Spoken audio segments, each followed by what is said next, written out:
उन्हाळ्याच्या सुट्ट्या लागल्यात आणि माझ्या नातांडा आलेत मामाच्या गावाला. तर ते 2 रोजापासून म्हणते बाई मँगो लसी करून दे. मग मी आज घरच्या आंब्याची त्यांना मँगो लसी करून देते. आता लसी खाता आंब्यातला गर काढून घ्यायचा असा.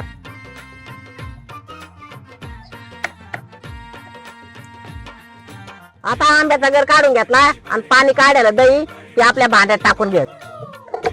वाटी पिठी साखर घेतली ती आपण लसीत टाकून घ्यायची. आता आंब्याचा गर लसीत टाकून घ्यायचा. आता वरून आपण बर्फाचे तुकडे टाकून घेऊ. तर आपली लसीत आता रईने हालून घेऊ. आता आपली लसी तयार झाली. आता त्याच्यात इलायची पावडर टाकून घेऊ. आता आपली मँगो लसी तयार झाली.